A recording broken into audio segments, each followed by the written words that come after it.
So ngayon pong palapit ng pagtatapos nitong 19th Congress, gusto po natin makasiguro na hindi nasasayang o hindi masasayang ang ating pinagpaguran at mga natuklasan po natin. Hindi po ito dapat manatiling papel lamang o ulat sa committee archives. Kailangan po natin ng aksyon.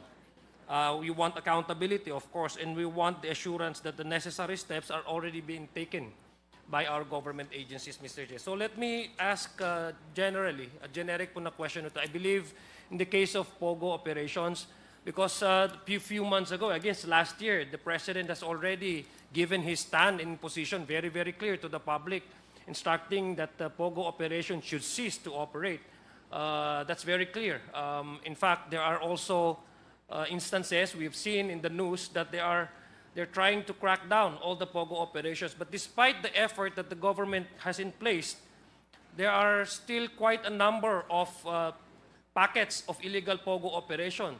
So that is how serious this problem is. But because despite the efforts of this administration to subdue the illegal operations, still, kung sa cancer, kung sa sakit ito, Mr. Chair, it has metastasized to other illnesses. Nagiging packets na lang sila ng illegal operations. So I'd like to ask po, because based on the previous hearings, we have recommended certain steps to be taken by the national agencies concerned. I'd like to, pasensya na General Torre kasi ikaw ang sikat dito sa amin eh. I'd like to ask you, perhaps give us an update on how the PNP continues to crack down these illegal POGOs. There are certain illegal operators, mga small-scale pockets of illegal operation now still continue to operate. What can you give us as an update, Mr. Chair? General Torre. Thank you very much, Mr. Chair, on the question.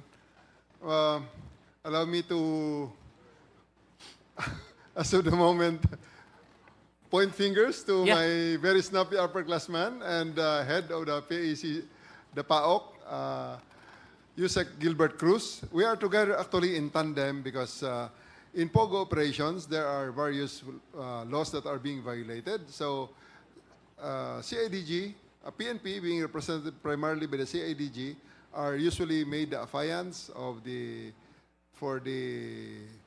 so that we can obtain a search warrant that will be used in entering these operations, together with the Bureau of Immigration and the other entities as may be necessary. We are also operating jointly with other law enforcement agencies like the NBI, and in the aftermath of the investigation, we also work with the AMLAC for the financial investigations and many other, depending on the cases that we find. But most of the time, we are being led by PAOCC-TF because they are the ones having the machinery, especially the intelligence, and most especially, of course, the funding requirements. Thank you. Thank you, Mr. Chair. Mr. Chair, may I direct my question to Yusek? Mr. Chairman, with the indulgence of Yes, Congressman Adjong, I think Yusek Gilbert have a presentation. Can we allow his presentation to be presented first before? Certainly, Mr. Chair. Okay. If that answers the question of this representation, Mr. Chair, then I would move that we allow. I think this involves yung mga yung mga packet na mga operation ng mga POGO. So, Mr. Chair. Mr. Chair, but let me ask before we allow the PAOCC-TF to show us their presentation. May I also get an assurance that you have already constantly communicating with our COMSEC when it comes to the development of your operation? Do you inform the COMSEC, this Quadcom, as to the development of your operation in terms of your POGO breakdown? I mean, POGO operation.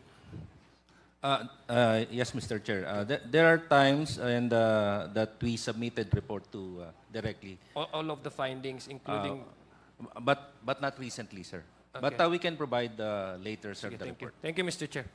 Okay, thank you, Congressman Adyong. You're done with your questioning? No, no, Mr. Chair. And I hope the presentation will not reduce the number Okay. the minutes that the chairman So- give me, Mr. Chair. Okay, for we will question. now recognize the PAOCC and allow their presentation, and perhaps that could answer the query of the good Congressman Adyong.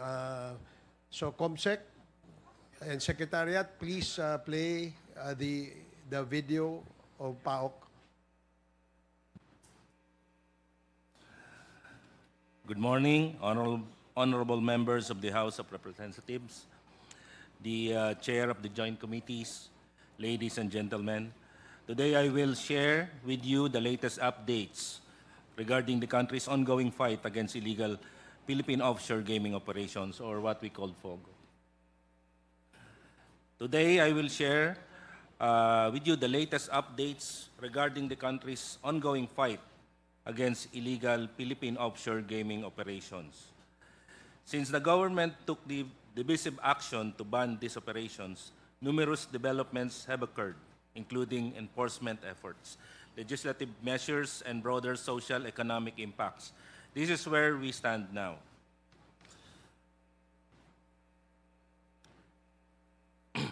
President Ferdinand Marcos Jr. signed Executive Order Number 74 in November 2024, officially banning all offshore gaming operations in the country, with the order taking full effect on December 31, 2024. Under this directive, the Presidential Anti-Organized Crime Commission was tasked with leading the national crackdown, working closely with the Department of Justice, the Department of Interior and Local Government, the Philippine National Police, National Bureau of Investigation, the Bureau of Immigration, the Anti-Money Laundering Council, and the Securities and Exchange Commission. Since the beginning of 2025, PAOCC has led at least 11 anti-POGO operations, resulting in the arrest of 750 foreign nationals.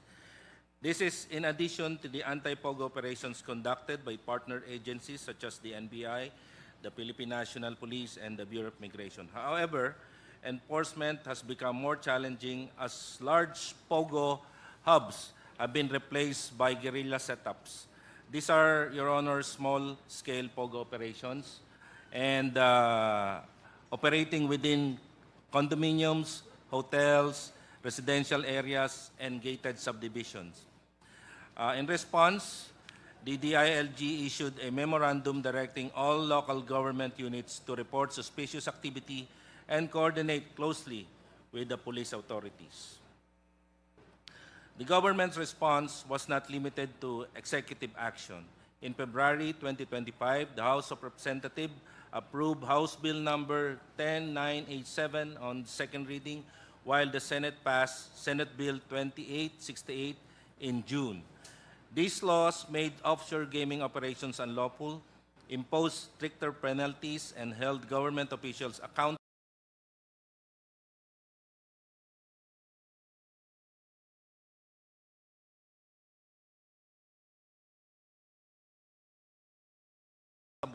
for any activities related to POGOs. They also granted enforcement agencies more tools to deport violators and dismantle the operations.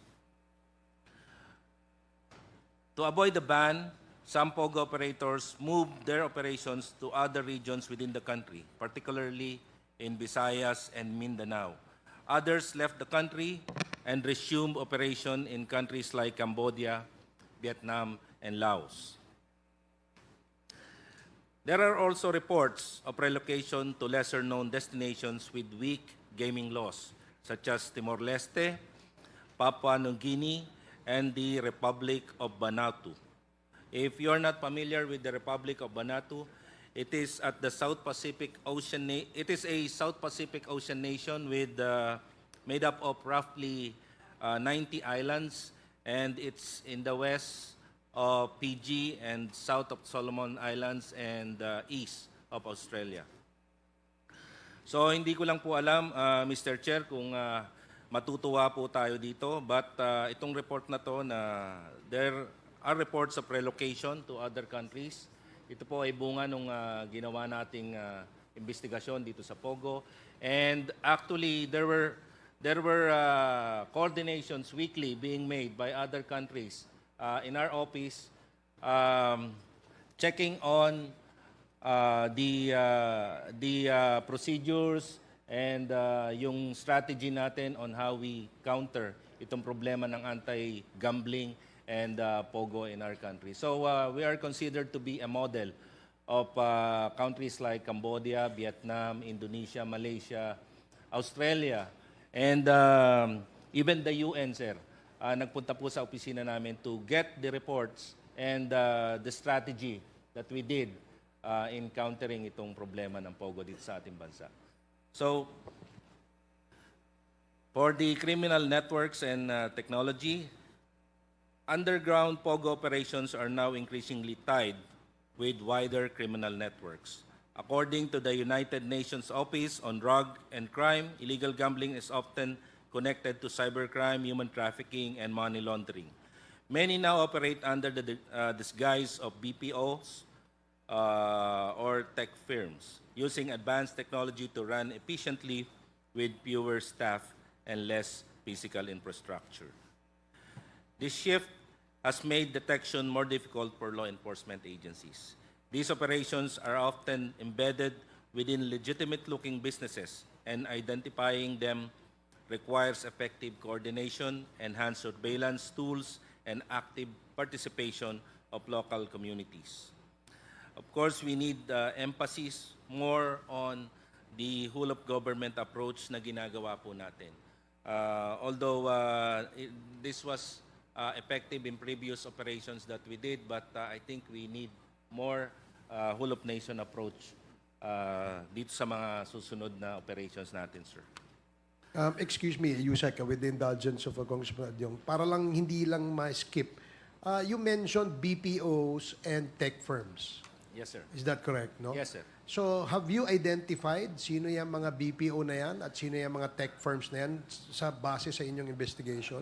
Yes, sir. Actually, the SEC has these records, and others are in the guise of call centers. If ever they transfer from a bigger hub to a smaller hub, they guise themselves as, halimbawa, sir, mag-a-apply ng mayor's permits. They will guise themselves as magtatayo kami ng call centers, and yun lang po, sir, yung ginagamit nila to cover up. O magkaroon sila, sir, ng muka. So, based dun sa mga investigation nyo, meron na kayong na-charge? Meron na ba kayo na-file ng kaso? Yung na mga tech ibang firm? nahuli po natin, sir, we base our investigation on the SEC documents that we secure. Can you name the company that is I don't have being the record, charged? sir, but Sige. I can Okay. give. Thank you. Thank to you, sir. Yusek. Chair, on that note, Mr. Chair, following the question of Chairman Barbers, what other requirements do they need to submit before they can up? Sabi mo kasi they normally go directly to the LGU and then the secure mayor's permit.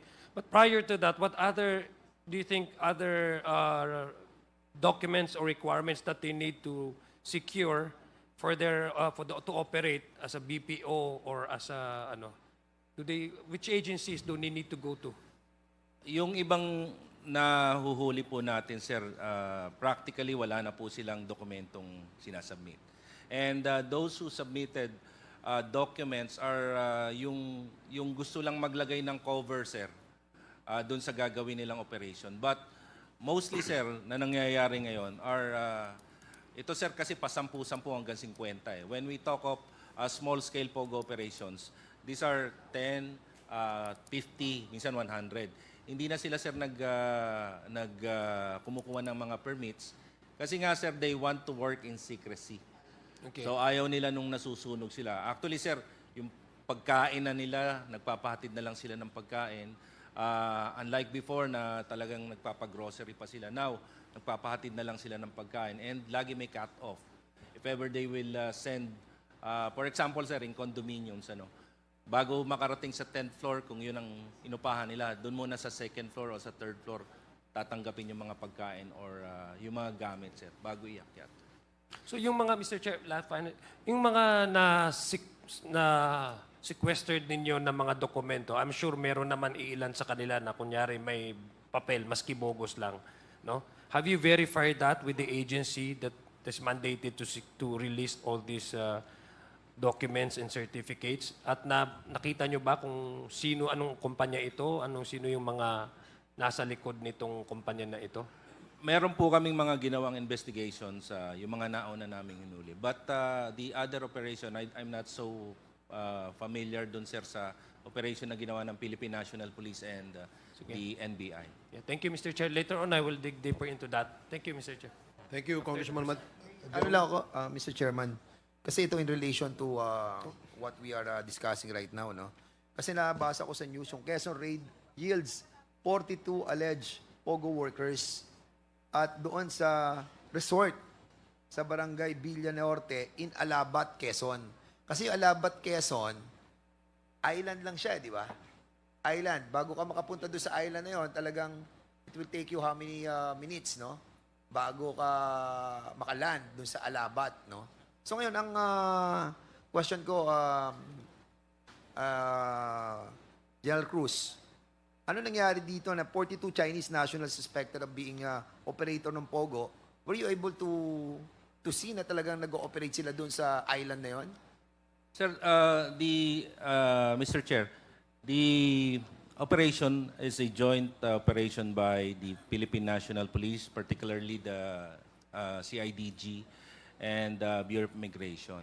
And ang initial pong nakita doon, sir, as of May 5, on the updates na hinangi po namin regarding the 42 Chinese nationals, they are now in Bikutan immigration facility waiting for the NBI clearance because they will be subjected to deportation, sir.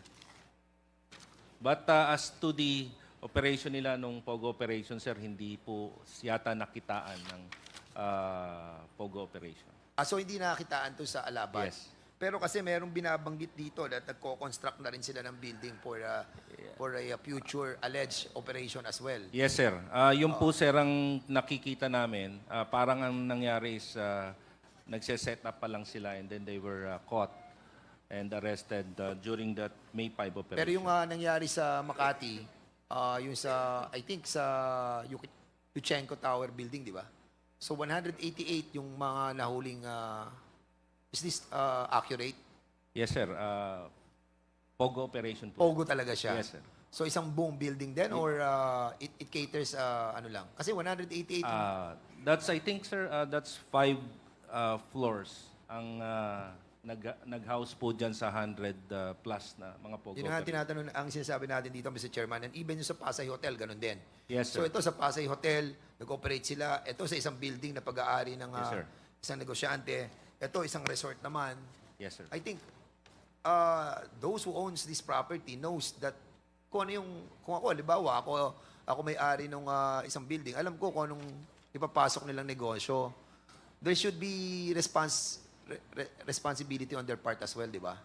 Yes, sir. Actually, that's the importance, sir, nung participation ng local government units. Because practically, permits that being applied for here, sir, are permits coming from the local government units. We have to be, general, no? Kasi nga, nag-ano na sila, guerrilla type na, no? So Yes, kung sir. guerrilla type, maliliit na to, there should be responsibility siguro doon sa mga nagkikater nito. Like, for example, itong building, itong hotel, itong resort.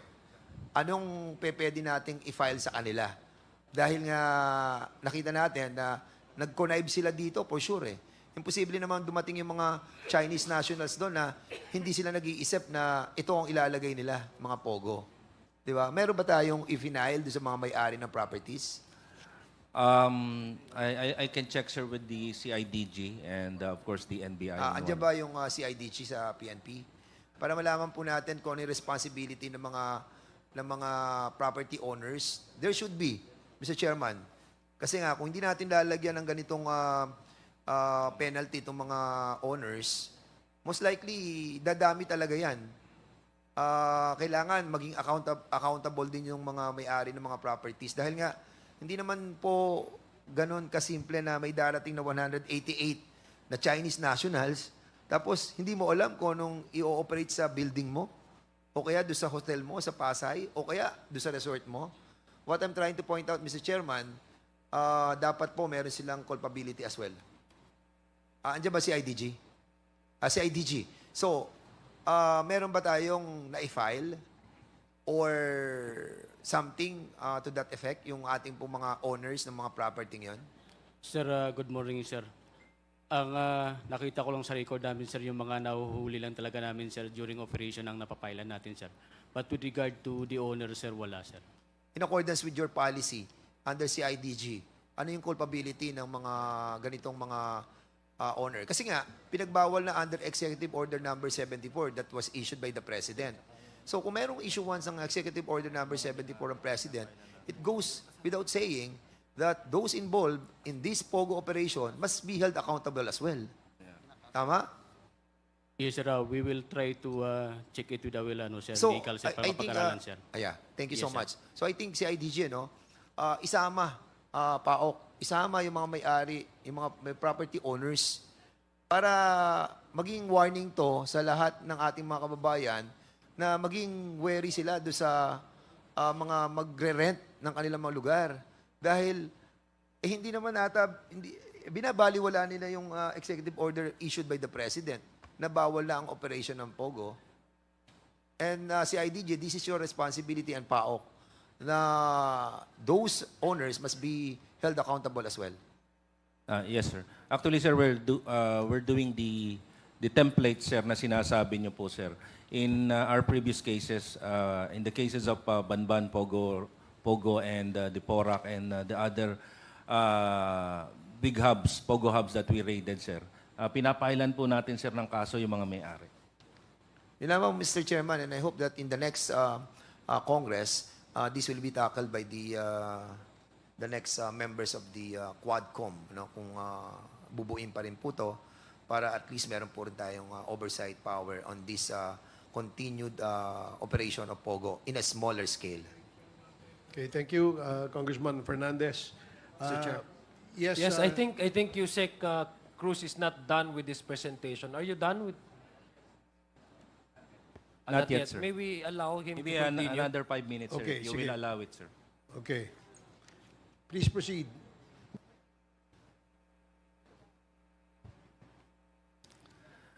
The underground POG operations are now increasingly tied to wider criminal networks. According to the United Nations Office on Drugs and Crime, illegal gambling is often connected to cybercrime, human trafficking, and money laundering. Many now operate under the disguise of BPO companies or tech firms using advanced technology to run efficiently with fewer staff and less physical infrastructure. This shift has made detection more difficult for law enforcement. These operations are often embedded with legitimate-looking businesses, and identifying them requires effective coordination, enhanced surveillance tools, and active participation of local communities. The crackdown also strained government resources. Over 600 foreign nationals are currently detained in the PAOCC main facility in Pasay. Actually, itong facility po na to is a repurpose building. This is a former POGO hub na ginawa po nating kulungan at ginawang gamit din po para sa DSWD purposes. With a monthly expenditure of millions for food and healthcare, medical needs are rising with detainees diagnosed with illnesses like tuberculosis, hepatitis B, respiratory infection, and even cases of HIV. Actually, sir, dito po kami nalulumpo. Just 3 weeks ago, nagpa-cremate po tayo ng isang HIV victim. So, due to the overcrowding enforcement actions against the estimated 9,000, ito po yung kailangang hulihin natin. These are more than 9,000 illegal foreign workers have been temporarily suspended. Many detainees still cannot be deported due to missing passports. Ito po yung problema natin, sir, yung mga walang passports. Because yung mga foreign nationals na nagtrabaho po sa POGO, mga tinanggalan po ng passports yan. At yan, pakalat-kalat po ngayon dito sa Pilipinas. And we called it yung mga public charge. Pag nahuli po natin yan, tayo po ang kasi wala nga po mga passports na yan, sir. So marami pong nakakalat dito sa atin ng mga public charge ng mga foreign nationals. Due to missing passports and coordination with foreign embassies to travel documents remain slow and inefficient. The economic impact is also visible. As of the third quarter of 2024, about 50,000 square meters of office space once occupied by POGOs have been vacated. The presence in Metro Manila office market has declined from 11% in 2020 to just 3.5% in 2024. Still, despite this shift, tourism has remained strong. So, hindi ho totoo na bumaba yung tourism natin dahil we focus on the neutralization itong mga POGO. Tourism remains strong. 5.65 million international visitors were recorded in December 2024 and 1.65 million between January and March 2025. So malakas pa po ang tourism natin, showing that our law enforcement actions have not discouraged lawful visitors. In fact, the country is now viewed as a safer destination. To build on our progress and address ongoing challenges, we offer several key recommendations. First, we must strengthen interagency coordination by creating a centralized database for monitoring illegal operations and sharing real-time intelligence. Local government units should be equipped with proper training and resources to detect hidden POGO operations in their communities. Second, we must improve the fast-track the deportation process by working more closely with foreign embassies. Third, cyber surveillance capabilities must be enhanced to track operators and not relying much on the cases that we are filing. But we must focus more on our capabilities, cyber capabilities. Fourth, regional cooperations must be pursued more actively. Lastly, a nationwide public information campaign is needed to raise awareness about illegal offshore gaming operations and scam operations, as well as the role of the community reporting in stopping these activities. This is not only about removing illegal businesses, but also about protecting the country's integrity, ensuring public safety, and demonstrating to the world that the Philippines will not be a safe haven for crime. Maraming salamat po at magandang umaga. Okay, thank you, USEC Gilbert Cruz. Mr. Chairman, Yes, DSJJ, you are recognized. thank you very much. With the permission of Congressman Adyong, Mr. Chairman, I was just a little bit concerned dun sa mga binanggit ni USEC Cruz. If I may be allowed, Mr. Chairman, to direct my questions to a resource person. Please proceed. Thank you very much. So, USEC Cruz, nabanggit nyo na marami sa mga foreign nationals na undocumented ang ngayon ay nakakalat. Kung di ako nagkakamali, yung mismo ang binanggit nyo, no? Nakakalat sa ating bansa. Namomonitor nyo po ba yung whereabouts at kung nasan po sila? Sa totoo lang po, sir, hirap po talaga tayo. We are only informed na may mga foreign nationals na nakakalat pag may tawag po sa amin, may report sa amin, or minsan, sir, pumupunta po sa opisina namin para sumuko. Kasi nga, sir, ganito po yung nangyayari. Wala po silang passport at wala silang malapitan. Hindi sila makapunta sa embassy dahil tinataboy sila dahil wala nga silang maipakitang passport. So sa amin po magpapaampon, and then we are the ones who coordinate with the embassy concerned para po tulungan sila. That's the only time, sir, na nagkakaroon ng dokumento yung mga foreign nationals na yun. But totoo po yun, sir. Marami pong nakakalat ngayon dito sa atin, sir, na wala hong dokumentong mga foreign nationals. Kasi ito po, Mr. Chair, ang nakakabahala. No? Huwag natin kakalimutan na ang pinagmulan at ang dahilan kung bakit sila nandito ay para magpatakbo ng mga aktibidades na kinukonsider po nating illegal. Fishing, scamming, torturing, were just some of the activities that we found out that were happening within the POGO hub.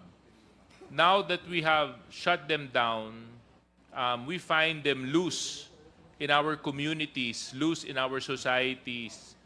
And correct me if I'm wrong, Mr. Chairman, with the concern, kung illegal ang alam nilang gawin, illegal din ang gagawin nila pag sila po ay nakakalat. May mga lumalabas pong mga reports, Mr. Chairman, na yung ilan sa mga kidnapping activities na nangyari in the recent months were actually connected to POGO. Can this be confirmed by a resource person, Mr. Chair? Yes, Mr. Chairman. Yun po yung lumalabas sa investigation natin. Those who were involved in kidnapping cases na na-report po sa Philippine National Police are karamihan po, sir, mga POGO workers po. So with that being said, Mr. Chairman, ang lumalabas po sa atin, nagbabago lang po ng anyo ang POGO, kaso lang illegal pa rin po ang pinapasukan nila at nagiging salot pa rin po sila sa ating lipunan.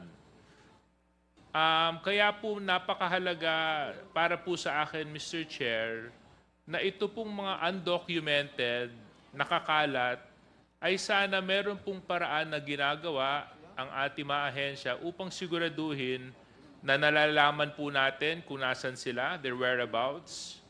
We're properly monitoring their activities. We identify where they are. And if possible, proper mechanisms are set in motion and are in place to ensure na hindi po sila magiging pagmumulan ng mga problema sa ating mga komunidad. So gusto ko lang malaman, Mr. Chair, mula po sa PAOCC, meron po bang mga ginagawang hakbang ang ating pamahalaan upang siguraduhin ito? Meron po, sir, but hindi po ganun kalaki at hindi ganun sabihin na natin, sir, hindi ganun ka-intensive. We only knew that a person is a wanted person, especially yung mga nahuhuli po natin involved sa POGO, pag nababiometrics na natin sila. So, ibig sabihin, sir, wala po tayo talagang database as to the profile of those foreign nationals na nakakalat ngayon. Kasi nga, sir, yung iba dito, accordingly, in the investigation that we did, yung iba rito talagang pumasok, sir, ng patago eh. So, hindi talaga naka-record sa atin. But now, since nagkaroon, sir, ng banning, talagang nagkalat na ho yan, sir, yung mga patago. And actually, sir, what we are doing now is we're trying to reconcile the records of DOLE and the records of the Bureau of Immigration. Kasi nga, sir, magkaiba eh. Mas malaki yung record, sir, ng pumasok at humingi ng document for working permit dun sa DOLE kaysa dun sa number na pumasok dito sa atin. So, ang lumalabas po, Mr. Chair, parang we created, not naman we created, but a new problem was created because of the shutdown. Now, we have what we call the spread of illegal individuals leading to illegal activities apparent in our society. So I think this is a grave concern for our government, Mr. Chair, dahil nga unang-una meron na pong mga nabanggit si Congressman Dan kanina na mga micro POGO hubs na tinatayo sa mga buildings, may mga micro POGO hubs na natatayo sa ilang mga office spaces, may mga kidnap for ransom na nangyayari that are associated to POGOs. And of course, these are only those that we know about. Paano yung mga hindi nababalita? Paano yung mga hindi na ikukwento at hindi nasusumbong? Siguro mas marami pa po yun. Kaya ang hamon ngayon para sa ating pamahalaan ay kung talagang gusto po natin solusyonan po ito, dapat we have to provide more resources, more budget, and more efforts to our law enforcement agencies, kasama na rin ng Bureau of Immigration at ng lahat po ng ating mga ahensya na napapasama po dito upang hanapin, malaman kung nasaan i-document at siguraduhin na monitor po natin yung mga activities ng mga individual na ito. So, yun lamang, Mr. Chair, at mukhang may gusto pong idagdag si Congressman Fernandez. Mr. Chair, Thank you, Congressman Suarez. Is the Kapraso lang po, chairman, Mr. Chair. You're recognized. Oo. Kasi parang naisip ko lamang, kasi di ba ang government naman, and even sa ating mga kapulisan, sometimes nag-o-offer tayo ng parang semblance of amnesty. Di ba? Na parang sinasabi natin, kayo, mga undocumented kayo, pwede kayong pumunta sa PAOCC at sumerender kayo peacefully. Parang panawagan sa ating pong mga biktima rin. Yung iba kasi parang victims dito di ba? So I really don't know how it goes, no? General Cruz, is it possible that we can create a policy like this na yung iba naman napapunta dito, may mga naimbestigahan tayo na naloko sila And now that dineklara natin silang illegal, so ang feeling nila, habulin na natin sila. But there are those na talagang victims. So why not try to have a pronouncement under PAOCC na catering all of these people na naging biktima noong mga Chinese operators. Or basically, siguro, kung 9,000 pa yan, napakadami niyan. So, kailangan magkaroon tayo ng continuing policy para sa mga gustong talagang subuko na at umuwi na sa kanilang pinanggalingan. Yes, Mr. Chair. Actually, we have this idea. I don't know, sir, kung if the Philippine National Police will agree on this and the Bureau of Immigration. Just maybe, sir, DES. Kasi, sir, kailangan dito mabilis tayo, sir, Pag may sumuko po, sir, dapat may mag-aasikaso and then someone will coordinate. With that DES, they can go directly to the embassies. Kasi, sir, para magkaroon ng dokumento, sir, yung mga foreign nationals na ito, sir. And then, kung para mapadeport ka agad, sir, the more they stay here kasi, sir, mas nagkakaroon ng, let's say, gasto sa pagkain, medical. And I just like to inform the body, sir, na yung mga POGO workers, sir, nung pumunta rito, hindi naman healthy lahat yan, sir, Karamihan dyan, sir, yung iba kasi dyan, sir, may sakit na, sir, nung pumunta rito. That's why we have cases of tuberculosis, HIV. Pagpakalat-kalat yan, sir, hindi natin alam kung sino pa, sir, yung mga kinokontak yan o nagkakaroon pa, sir, ng mga physical contact yan. Can't you have a parang tripartite agreement with Foreign Affairs that those who will surrender can have a outright Yeah. As of today, we try to be resourceful, Mr. Chair. Kung ano lang po yung pwede namin gawin, like kung kailangan yung mga sumusuko po sa amin, hindi naman namin pwedeng itaboy, sir. Andiyan ba Foreign Affairs? Have we invited Mr. Chairman ng Foreign Affairs? Ayan Foreign Affairs. We did, yeah. Pwede pa ba yan, Director Feliciano, that, alimbawa, sumuko sila, tapos undocumented, wala silang passport, anong gagawin ng Foreign Affairs about it? Thank you, Mr. Chair and esteemed Congressman. The Department of Foreign Affairs usually coordinates and communicates closely with the diplomatic missions of the foreign governments. Now, if our government agencies send us a letter requesting for assistance, for example, to secure emergency travel documents for these nationals para mapauwi sila, we will communicate directly with the diplomatic missions. Because all governments, I believe, we have emergency one-way travel documents. Like, for example, in the case of Department of Foreign Affairs, we issue one-way travel documents para sa mga Pilipino, halimbawang distressed Filipinos who have lost their passports abroad. We issue one-way travel documents. So I believe this is also the policy with other foreign governments. Pero kailangan din pong tanggapin ng host country. For example, China, kailangan may approval ang Chinese embassy. Ganun po ba yun? Of course, the foreign government should be apprised and they should be willing to accept.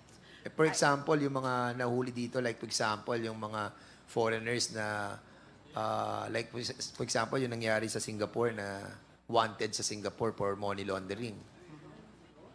hindi natin di mapapadala sa China kung wala silang approval? Ganun po ba yan? Yes, sir. The foreign government should be willing to receive these. So kung hindi sila willing tanggapin nationals. yon, yung foreigner na yon, andito siya. Opo. Yan ang problem natin. Mr. Chair.